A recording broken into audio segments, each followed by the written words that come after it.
Bonjour à tous. Depuis la dernière vidéo, il y a eu quelques changements dans le camion.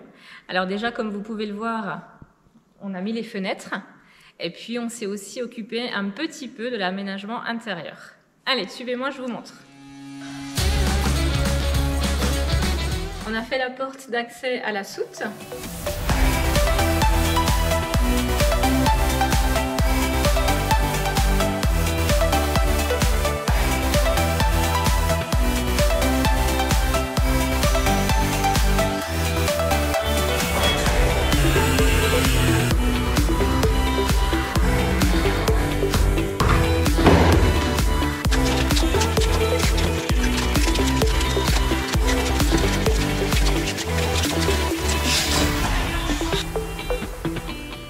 Pour la porte de la soute, j'ai fait exactement comme pour la porte d'entrée. J'ai évidé la mousse sur à peu près 7 cm de profondeur et j'ai inséré un profilé en bois pour renforcer le cadre. Et j'ai recouvert le tout en PVC.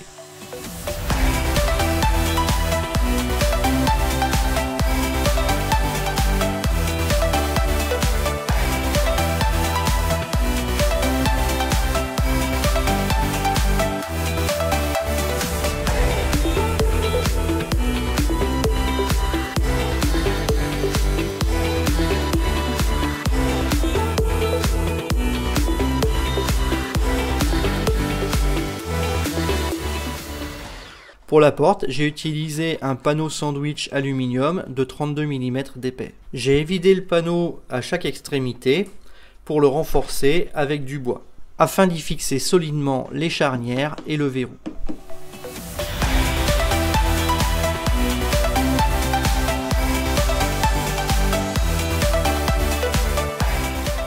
Comme pour la porte d'entrée, là aussi j'encadre le tout avec un profilé aluminium en U.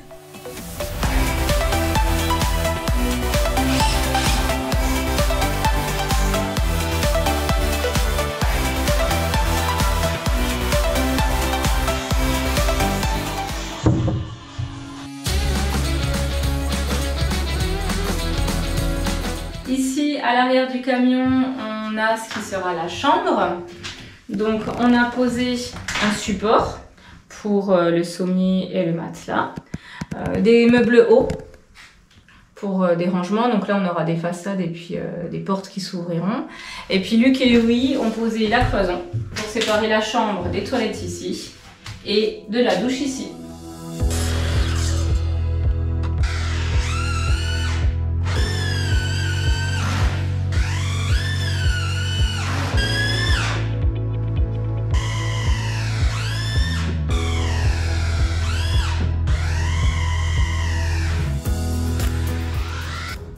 Nous avons prévu un lit de 140 par 200. Le matelas sera posé sur un sommier qui lui-même sera posé sur de l'OSB. J'ai réalisé l'ossature du lit en tasseau de 70 par 50. On recouvre l'ossature avec un OSB d'épaisseur 15.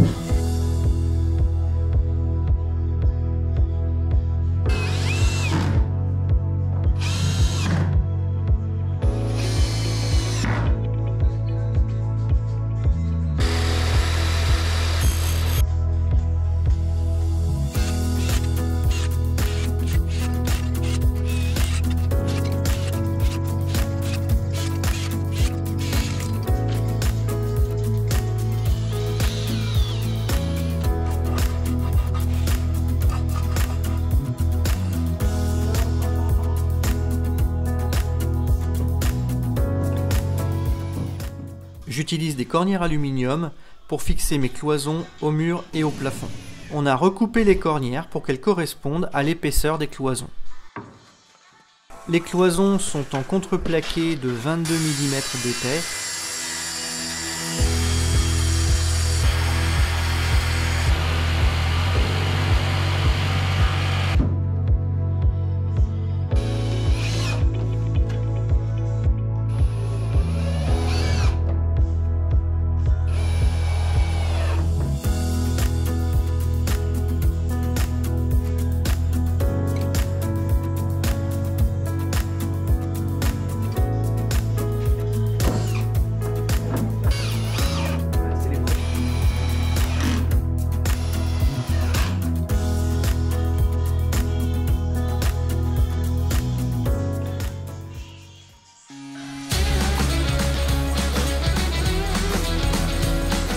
En ce qui concerne les fenêtres, donc on en a mis pas mal.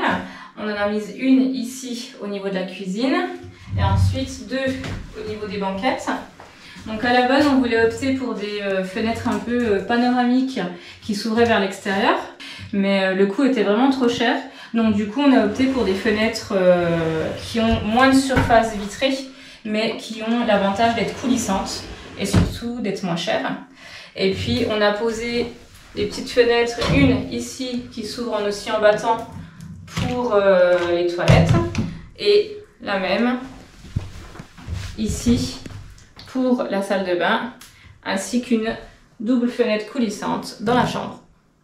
Le choix des fenêtres a vraiment été un sujet compliqué.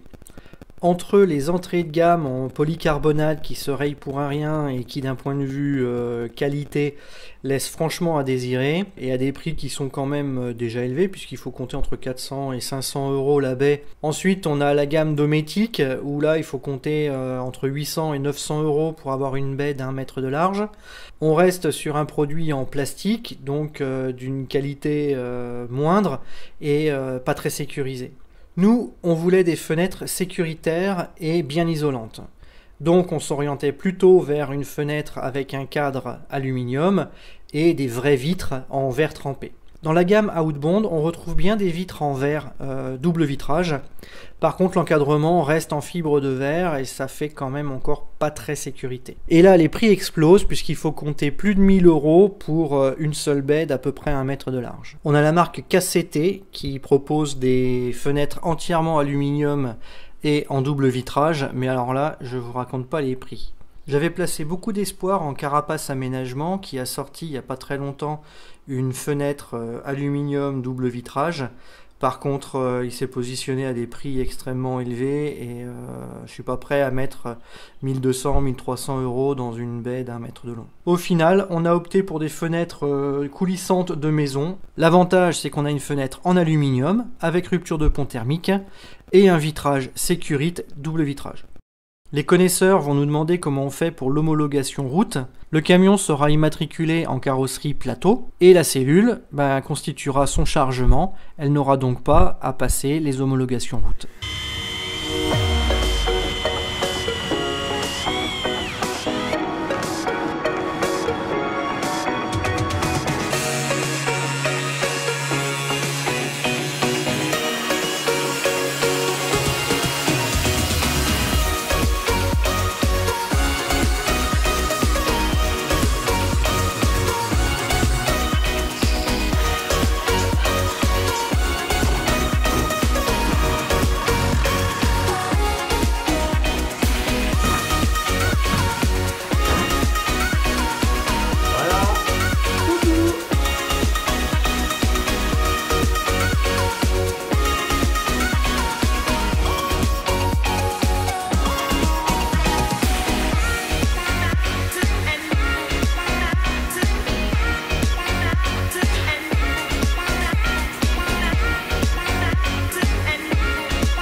À l'avant de la cellule, on a fait la banquette.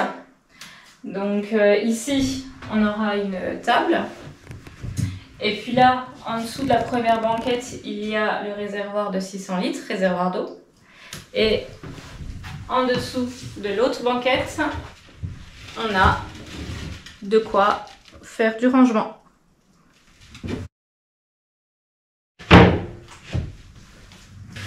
Je suis en train de tester l'étanchéité de la sortie de la cuve. C'est moi qui l'ai mis en place et un raccord vissé, et avant de le positionner définitivement, je voulais être sûr que tout ça était bien étanche.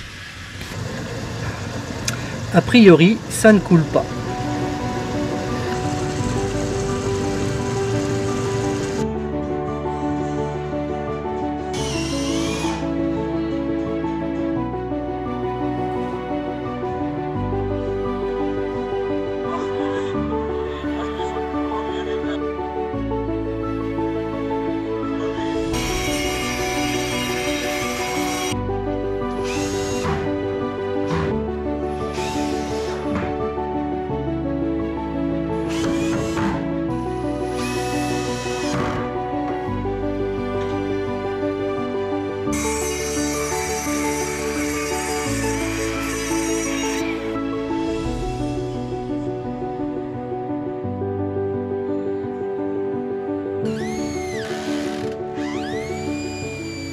Sur le camion, l'accès au réservoir de gasoil se fait uniquement par le haut du plateau.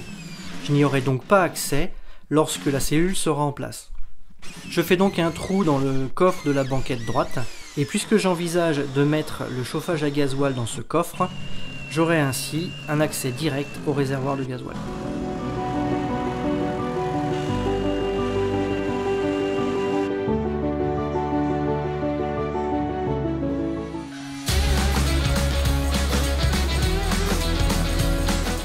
Avant de remettre la cellule sur le camion, avec Louis, on met en place les tuyaux d'évacuation des eaux usées.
Bon, on s'est rendu compte qu'on n'était pas très fun quand même dans nos prises de parole, mais promis, dans la vraie vie, on est beaucoup plus rigolo que ça. C'est la fin de cette vidéo, on espère qu'elle vous a plu, et on vous donne rendez-vous au prochain épisode qui arrivera quand il arrivera.